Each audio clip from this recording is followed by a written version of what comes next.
حضرت علی کی اپنا قول موجود ہے کہ میرا دل کرتا ہے میں مالک اشتر کو بھیجوں اور اس کو بھی قتل کرا دوں. کہ حضرت ابو ذر غفاری رضی اللہ تعالی عنہ کی نماز جنازہ میں جنہوں نے شرکت کی اور جنہوں نے نماز پڑھی ان میں ایک مالک اشتر تھے جو رسول کی زبان سے مومن کہلوائے. اس کو یہ سنی جو خود کو کہتے ہیں ہم سنی ہیں بلکہ اہل حدیث اور بعض اب تو بریلوی بھی سارے دیوبند بریلوی سارے جو ہیں وہ ایک زبان ہو کر حضرت مالک اشتر کے خلاف ہرزہ سرائی کرتے ہیں. یہ کائے کہ سنی ہے، یہ ٹنی ہے بھائی، سنی نہیں ہے بلکہ منی ہے. امہات المومنین ام المومنین نے اس کو کتا کہا. اب یہ ان کا ہیرو ہے، ہمارا ان کا ہیرو فرق ہے نا. کہیں گے حضرت صفیہ نے جناب فلاں کہا تھا، وہ انشاءاللہ اس روایت کا بھی ہم آپریشن کریں گے. لیکن سوال یہ ہے کہ اگر حضرت صفیہ کی گواہی سے مالک اشتر کو آپ لوگ برا بلا کہہ رہے ہیں تو عمرو عاص کو تو حضرت عائشہ نے لعنتی کہا تھا. اگر آپ لوگ ایک ضعیف روایت کی بنیاد پر کہ جناب صفیہ نے مالک اشتر کو معاذ اللہ کچھ کہا تھا آپ لوگ وہی کہہ رہے ہیں، تو آج کے بعد پھر عمرو عاص پہ سب شیعوں کو لعنت بھیجنی چاہیے، بلکہ سنیوں کو بھی بھیجنی چاہیے نا. امی جان جو کہہ رہی ہیں، امی جان نے جب لعنت بھیجی تو ہمارا بھی تو فرض بنتا ہے نا لعنت بھیجنے کا. آپ لوگ وہاں پر ان امی جان کی مان رہے تو اس امی جان کی مانتے ہو، حضرت عمرو عاص پہ لعنت کیوں نہیں بھیجتے؟ اعوذ باللہ من الشیطان الرجیم، بسم اللہ الرحمن الرحیم. تمام ناظرین کی خدمت میں السلام علیکم ورحمۃ اللہ. ناظرین چلتے ہیں ایک جو ہم نے آپ کی خدمت میں عرض کیا تھا موضوع جناب مالک اشتر کے حوالے سے. جناب مالک اشتر کے حوالے سے عرض کیا تھا کہ شیعہ اور سنی دونوں کے ہاں مالک اشتر رضی اللہ تعالیٰ عنہ ایک معتبر شخصیت شمار ہوتے ہیں. حتیٰ شیعوں کے ہاں بھی ثقہ اور جلیل القدر ہیں اور اہل تسنن کے ہاں بھی ثقہ اور جلیل القدر شخصیت ہیں. لیکن بعض ایسے ناہنجار قسم کے لوگ ہیں کہ جو اپنے صحابہ کو بچانے کے لیے کہ لوگوں کا ذہن نہ جائے کہ بھئی قاتلین عثمان پوچھیں گے کون ہے تو وہ پتہ چلے گا ان کے اپنے صحابہ نکل آئیں گے، تو لہٰذا ان لوگوں نے وہاں ذہن نہ جائے کہا کہ نہیں جی مالک اشتر جو ہیں وہ قاتل ہیں کس چیز کے؟ عثمان صاحب کے. لیکن یہاں پر ایک ہم آپ کی خدمت میں عرض کریں کہ امام علی علیہ السلام کو جب پتہ چلا کہ مالک اشتر دنیا سے چلے گئے ہیں تو امام علیہ السلام نے ایک آہ بھری، یعنی شیعہ روایات میں جو چیز ہے. اور یہ سوال ہے میرا واقعاً تمام اہل تشیع کے تمام پاکستان میں علماء سے میرا سوال ہے کہ یہ تو کہا جاتا ہے کہ ان کے مقدسات کا احترام نہیں، یعنی ان کے توہین نہ کی جائے، تو کیا آپ لوگ اپنے مقدسات کے لیے نہیں بول سکتے؟ کیا اس طرف سے تشیع کے مقدسات کی توہین کرنا آزاد ہے؟ یہ وحدت یک طرفہ ہے. حضرت ابو طالب کو کافر کہا جائے آپ خاموش، وحدت ہے جی. حضرت مالک اشتر کو برا بلا کہا جا رہا ہے، کیا مالک اشتر جو ہے وہ تشیع کے مقدسات میں سے نہیں ہے؟ کیا آپ لوگ یہ روایت جو نہیں پڑھتے کہ امیر المومنین اسلام نے مالک اشتر کی جب وفات کی خبر ملی تو گہری آہ بھری اور غم کا اظہار کرتے ہوئے کہ اللہ مالک پر رحم کرے. اور کیا مالک تھا، وما مالک، کیا مالک تھا. ان کی وفات میرے لیے یعنی نہایت دردناک تھی. پھر فرمایا کہ اگر وہ چٹان ہوتے تو سخت اور مضبوط چٹان ہوتے. کون؟ مالک. امام نے فرمایا اگر وہ پہاڑ ہوتے تو ایسا بلند و استوار پہاڑ ہوتے کہ جس کی چوٹی تک کوئی نہ پہنچ سکتا. مالک وہ شخصیت تھے. علامہ ہلی کیا فرماتے ہیں؟ علامہ ہلی فرماتے ہیں کہ جلیل القدر عظیم المنزلہ، جلیل القدر و عظیم المنزلہ. اب جلیل القدر اور عظیم المنزلہ جو شخصیت ہیں حضرت مالک، ان کے بارے میں آپ لوگ خاموش ہو جاتے ہیں اور کوئی بات نہیں، صرف جی ان کے مقدسات کی توہین نہیں ہونی چاہیے، ان کے مقدسات کی توہین نہیں ہونی چاہیے. یعنی یہ ایک عجیب و غریب چیز ہے کہ جس پہ واقعاً افسوس ہوتا ہے کہ کوئی بھی حضرت مالک اشتر کے حوالے سے نہیں بولتا. اور کہا جاتا ہے کہ اس قدر جلیل القدر شخصیت تھے کہ فرمایا کہ لقد کان علی کما کنت لرسول اللہ، کہ مالک میرے لیے ایسے تھا کہ جیسے میں رسول اللہ صلی اللہ علیہ وسلم کے لیے تھا. ہمارے علماء حتیٰ آغا خوئی نے کیا فرمایا کہ ان کی وثاقت پہ اور ان کی یہ میں آپ کو دکھا دیتا ہوں، یہ ملاحظہ کریں. مالک بن حارث الاشتر النخعی قدس اللہ روحہ ورضی عنہ کیا فرمایا؟ جلیل القدر و عظیم المنزلہ کان اختصاص بعلی علیہ السلام. ٹھیک ہے، آگے کیا فرمایا؟ لقد کان علی کما کنت لرسول اللہ صلی اللہ علیہ وسلم قالہ فی الخلاصہ، یعنی علامہ علی نے وہاں پر یہ بیان کیا ہے. تو مالک اشتر وہ شخصیت ہے. اور مالک اشتر کو آج یہ برا بلا کہتے ہیں، وہ کہتے ہیں آپ کے مذہب میں ہے تو ہمارے مذہب میں آپ کے بزرگان کی کیا ویلیو. پھر ہم اگر بیان کریں تو ہمارے اپنے لوگ ہی کہتے ہیں جی نہیں وحدت کا خیال رکھیں، وحدت کا خیال رکھیں. پھر وحدت ایک طرفہ ہے. وہ اگر اپنے کتابوں کے اعتبار سے، حتیٰ ان کی کتابوں میں بھی یہ چیز ثابت نہیں ہوتی، وہ ہرزہ سرائی کرتے ہیں، وہ جھوٹ بولتے ہیں، وہ ضعیف اور من گھڑت روایات کی بنیاد پہ یہ بات کرتے ہیں. ہم صحیح روایات کی بنیاد پہ اگر ان کے بزرگوں کے بارے میں بات کریں تو کہتے ہیں جی وحدت خطرے میں جا رہی ہے اس سے.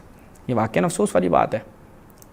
تو حضرت مالک اشتر کے بارے میں حتیٰ ان کے بعد علماء نے تو ان کو صحابی تک لکھ دیا, یعنی صحابی اور تابعی دونوں کے اقوال ہیں, وہ میں انشاءاللہ آپ کی خدمت میں رکھوں گا. اور حتیٰ آغا خوئی نے اپنی معجم الرجال میں ان کے بارے میں کہا کہ یہ اس قدر باعظمت ہے کہ ان کی عظمت پر شیعہ اور سنی دونوں متفق ہیں.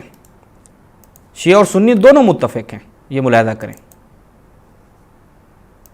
یہ اقول خلاصہ نقل کرتے ہیں, مالک اشتر کے حوالے سے گفتگو کر رہے ہیں کہ ان جلالت مالک و اختصاصہ بامیر المؤمنین علیہ السلام کیا جی مما اتفقت علیہ کلمۃ الخاصہ والعامہ, کہ اس کے اوپر شیعہ اور سنی دونوں کا ان کی عظمت اور ان کی شان کے اوپر, ان کی جلالت کے اوپر اتفاق ہے. وہ میں انشاءاللہ آج آپ کی خدمت میں حضرت مالک اشتر کے ایمان اور ان کے مومن ہونے کے حوالے سے عرض کروں گا. تو سوال ہمارا یہ ہوگا کہ کیوں مالک اشتر کے تقدس کو پامال کیا جا رہا ہے, اور ہمارے ہاں جو ایک نہایت مقدس شخصیت ہیں ان کے بارے میں یہ باتیں کی جا رہی ہیں. پھر ہم اگر ان کی کتابوں سے ان کی شخصیات کی حرکتیں اور کرتوت رکھیں تو کہا جاتا ہے جی مقدسات کی توہین ہو رہی ہے, تو آپ ہمارے مقدسات کا خیال رکھ رہے ہیں, تو یہ آپ لوگوں کو نہیں بنتا. حضرت مالک اشتر کے بارے میں بڑی غلیظ گفتگو کی جا رہی ہے. ہم تو غلیظ گفتگو نہیں کرتے, ہم تو ان کی کتابوں سے رکھیں گے.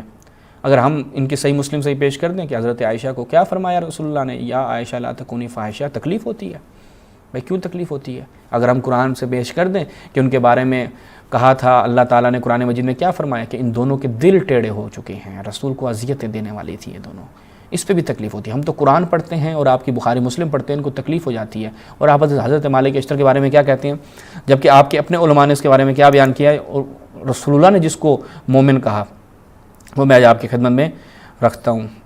ٹھیک ہے جی.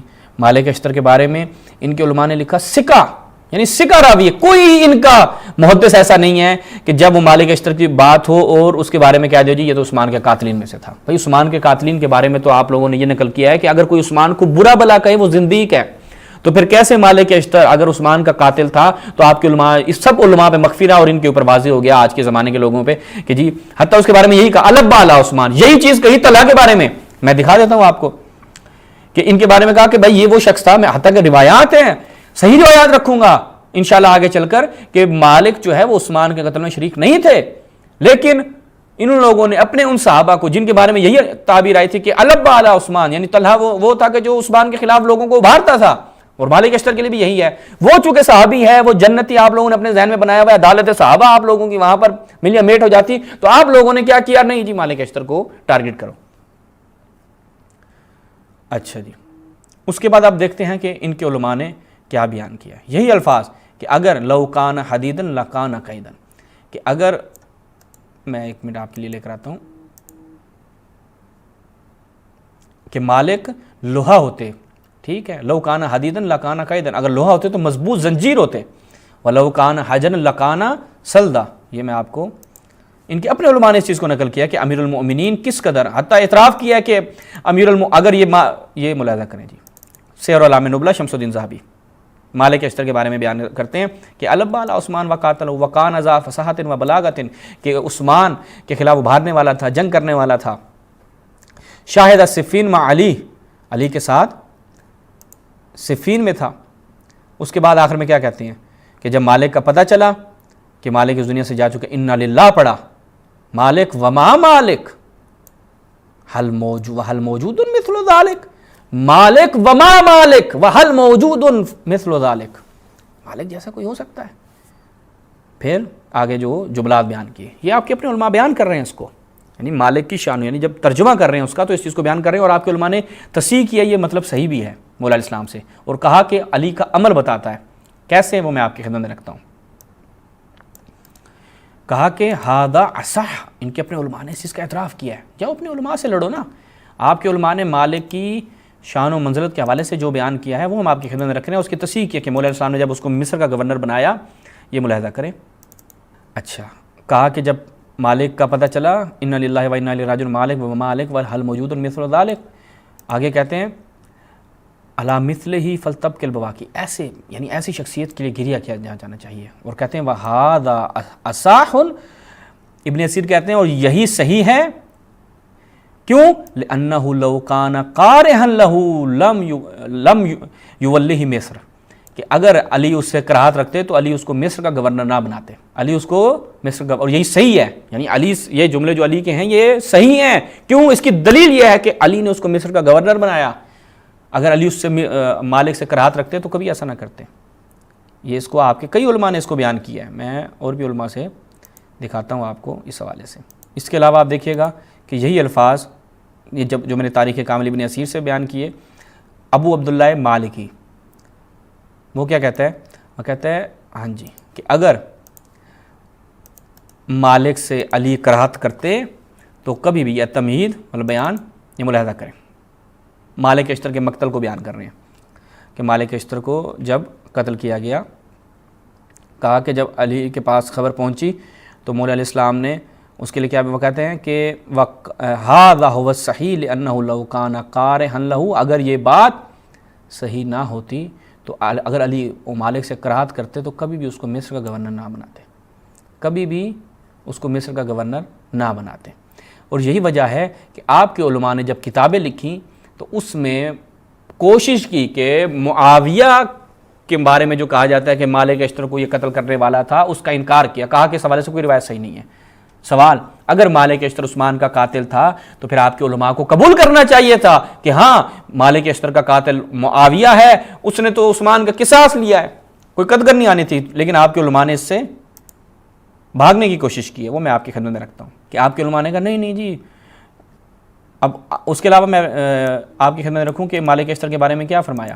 مالک اشتر تابعی کوفی ثقۃ، یہ بھی ملاحظہ کریں، یہ الثقات کس کی ہے؟ اجلی کی. یہ ملاحظہ کریں، مالک بن الاشتر النخعی کوفی تابعی ثقۃ، تابعی ثقہ ہے، ٹھیک ہے، ایک تعبیر ہوگی، خیلی ممنون. اس کے بعد اگلی شخص ابن حجر کیا کہتا ہے؟ ابن حجر نے بھی کیا کہا ہے؟ ابن حجر نے بھی کہا ہے کہ یہ ثقہ ہے.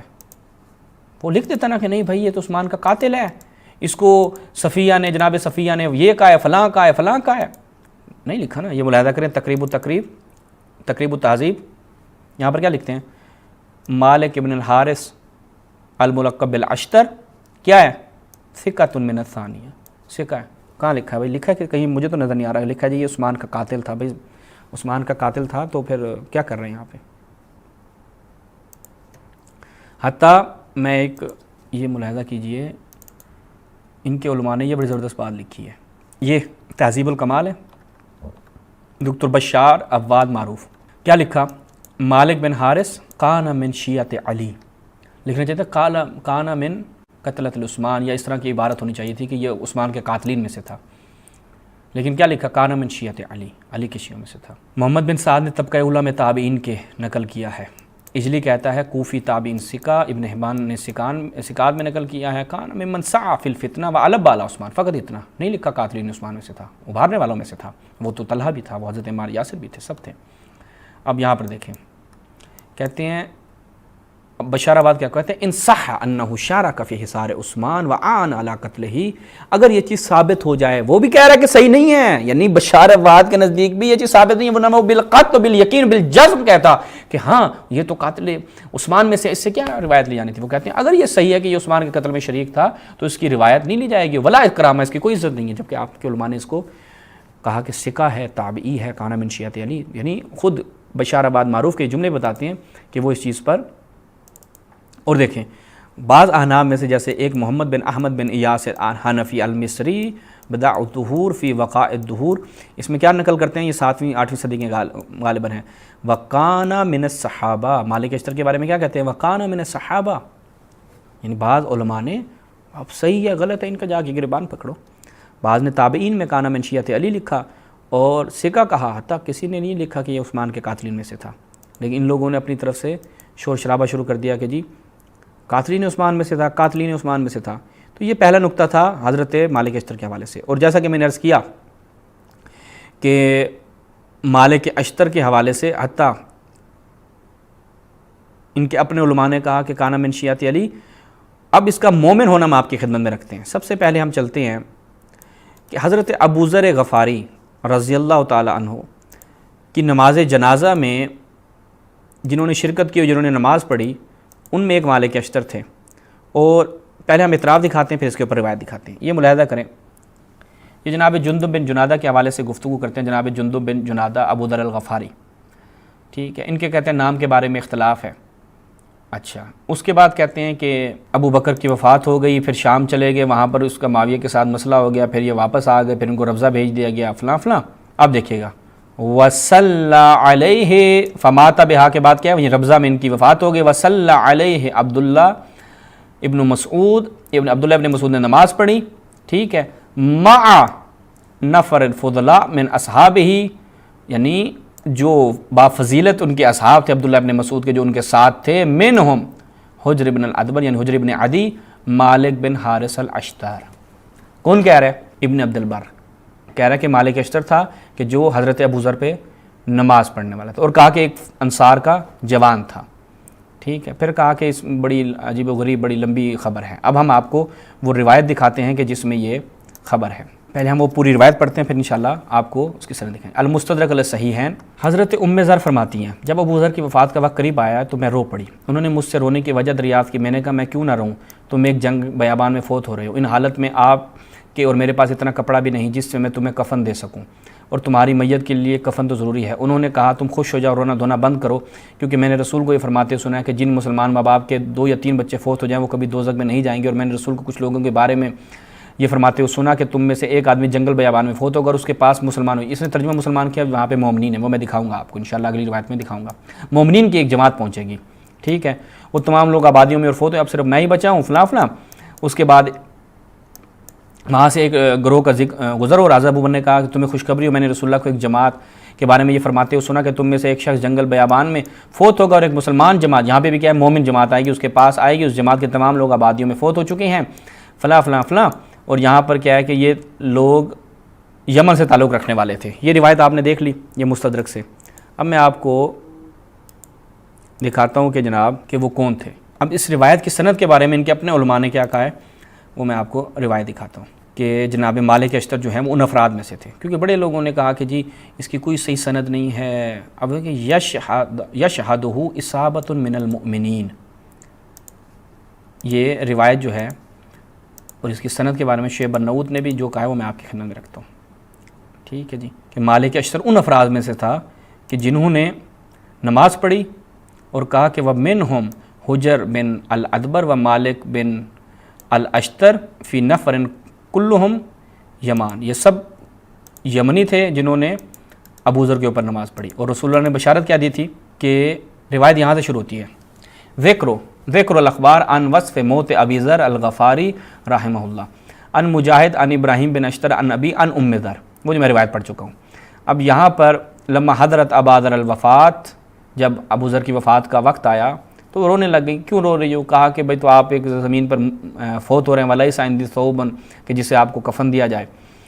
اچھا، کہا کہ میں نے رسول اللہ سے سنا کہ لیموتن رجل منکم بفلات من الارض یشہدہ اصابۃ من المؤمنین، رسول نے فرمایا تھا کہ اس کے اوپر ایک مومنین کی جماعت جو ہے وہ نماز پڑھے گی، ٹھیک ہے۔ پھر آگے بڑھتی ہے روایت، ان ابی ان ام ذر قالت لما حضرت فلاں، یہاں پہ دیکھیں یشہدہ اصابۃ من المؤمنین، آگے بڑھیں۔ اچھا، پھر ایک اور جگہ پہ جب وہ لوگ آ جاتے ہیں کہ میں نے رسول اللہ سے سنا کہ تم میں سے ایک شخص یہاں پہ موت ہوگی، یشہدہ اصابۃ من المؤمنین، مؤمنین کے ایک گروہ اس کے اوپر نماز پڑھے گا۔ آگے کیا بیان کرتے ہیں اس روایت کو، وہ کفن دیا جاتا ہے فلاں فلاں، اور کہا کہ وَفِي النَّفْرِ الَّذِينَ شَاهِدُوهُ مِنْهُمْ حجر بن الادبر و مالک بن الاشتر فی نفر کلہم یمان۔ 2 نمبر پہ کیا کہتے ہیں، حدیث قوی، ٹھیک ہے، حدیث کیا ہے، اس کی سند قوی ہے۔ اور رسول اللہ کی پیشن گوئی کیا تھی کہ ابوذر کے اوپر کون، مومنین میں سے ایک شخص نماز پڑھے، مومنین کی ایک جماعت نماز پڑھے گی، 2 مقام پہ فرمایا، اور ان میں نماز پڑھنے والے حجر بن ادبر، اور اس کے اوپر میں ابن عبد البر سے آپ کو اس کی گواہی بھی دکھا چکا ہوں۔ تو حضرت مالک اشتر جو ہیں وہ مومن ہیں۔ اب جو رسول کی زبان سے مومن کہلوائے اس کو یہ سنی جو خود کو کہتے ہیں ہم سنی ہے بلکہ اہل حدیث اور بعض اب تو بریلوی بھی سارے دیوبند بریلوی سارے جو ہیں وہ ایک زبان ہو کر حضرت مالک اشتر کے خلاف عرض سرائی کرتے ہیں. یہ کائے کہ سنی ہے، یہ ٹنی ہے بھائی، سنی نہیں ہے بلکہ منی ہے کہ جو رسول اللہ کی زبان سے مومن تھا ان سنیوں کی زبان سے وہ اس شخص کو یہ برا بلا کہہ رہے ہیں. کہیں گے حضرت صفیہ نے جناب فلاں کہا تھا، وہ انشاءاللہ اس روایت کا بھی ہم آپریشن کریں گے. لیکن سوال یہ ہے کہ اگر حضرت صفیہ کی گواہی سے مالک اشتر کو آپ لوگ برا بلا کہہ رہے ہیں تو عمرو عاص کو تو حضرت عائشہ نے لعنتی کہا تھا. میرے خیال میں وہ روایت بھی دکھا دوں کہ اگر گواہی اتنی معتبر تھی پھر تو یہاں پر تو لعنت ہونی چاہیے، ادھر بھی لعنت کر دیں بھائی، یہ بھی تو نبی کی بیوی ہے. وہاں پہ جناب صفیہ المستدرک علیہ صحیح ہے جو ذراب فقالت لعن اللہ عمرو بن العاص. آپ لوگ حضرت عائشہ فرما رہی ہیں حاذا حدیث صحیح، اور ذہبی صاحب بھی کہتے ہیں اللہ شرط البخاری و مسلم. اگر آپ لوگ ایک ضعیف روایت کی بنیاد پر کہ جناب صفیہ نے مالک اشتر کو معاذ اللہ کچھ کہا تھا تو آپ لوگ وہی کہہ رہے ہیں، تو آج کے بعد پھر عمرو عاص پہ سب شیعوں کو لعنت بھیجنی چاہیے، بلکہ سنیوں کو بھی بھیجنی چاہیے نا. امی جان جو کہہ رہی ہیں، امی جان نے جب لعنت بھیجی تو ہمارا بھی تو فرض بنتا ہے نا لعنت بھیجنے کا. آپ لوگ وہاں پہ ان امی جان کی مان رہے تو اس امی جان کی مانتے ہو، حضرت عمرو عاص پہ لعنت کیوں نہیں بھیجتے؟ تو یہ تو سب سے پہلے آپ کا حق بنتا ہے کہ آپ لوگ یہ کام کریں. تو یہاں سے یہ چیز پتہ چل گئی کہ حضرت مالک اشتر جو ہیں ان کے ایمان پر، ان کے مومن ہونے پر رسول اللہ نے خود مہر ثبت کر دی. اب کوئی ناس بھی اٹھ کر کوئی بات کرتا ہے تو اس کی بات کی کوئی ویلیو نہیں ہے، وہ رسول کے مقابلے میں کھڑا ہے. تو حضرت مالک اشتر کے حوالے سے ہم نے، اور اسی روایت کو ان کے کئی علماء نے، حتیٰ عادل مرشد نے اس روایت کی سند کو مستدرک میں حسن کہا ہے. ٹھیک ہے، یعنی سند وہی ہے. البانی نے ترغیب میں بھی حسن کہا ہے اس روایت کو. تو لہٰذا یہ چیز پتہ چل گئی کہ جناب مالک اشتر شیعوں کے ہاں بھی مقدس، اہل تسنن کے ہاں بھی مقدس. اہل تسنن کی کتابوں میں البتہ یہ جو گالم گلوچ کرتے ہیں، برا بلا کہتے ہیں، وہ تو ظاہر بات ہے اپنا اندر کا خب سے باطنی نکالتے ہیں جس کی کوئی ویلیو نہیں ہے. انشاءاللہ جو مالک اشتر کے حوالے سے ہماری اگلی ویڈیو آئے گی تو ہم وہ روایات بیان کریں گے آپ کی خدمت میں نہایت تفصیل سے کہ جن روایات سے یہ چیز واضح ہوگی کہ جناب مالک اشتر جو ہیں وہ عثمان کے قتل میں شریک نہیں تھے. اس لیے نہ صحابہ تابعین میں جو صحیح روایات ہیں ان سے یہ چیز ثابت ہے کہ وہ عثمان کے قتل میں شریک نہیں تھے. شریک سے مراد نہیں، یہ جو کہتے ہیں نا کہ عثمان کے خلاف ابھارنے والے وہ تو سارے تھے نا، وہ تو سارے ہی تھے، ابھارنے والے تو سارے تھے. طلحہ زبیر جیسے کہ ان کے اپنے علماء نے گواہی دی. اگر اس بنیاد پر آپ لوگوں نے برا بلا کہنا تو پھر سب کو، طلحہ زبیر حضرت عمار یاسر سب کو برا بلا کہنا پڑے گا نا، فقط مالک اشتر نہیں. تو اسی بھی ہم اکتفا کرتے ہیں. انشاءاللہ اگلی جو ویڈیو ہوگی اس میں ہم آپ کی خدمت میں یہ چیز واضح کریں گے کہ جناب مالک اشتر جو ہیں وہ عثمان کے قتل سے بری و ذمہ تھے بلکہ کراہت کرتے تھے. انشاءاللہ اگلی ویڈیو میں اس کے اوپر گفتگو کریں گے. السلام علیکم ورحمۃ اللہ.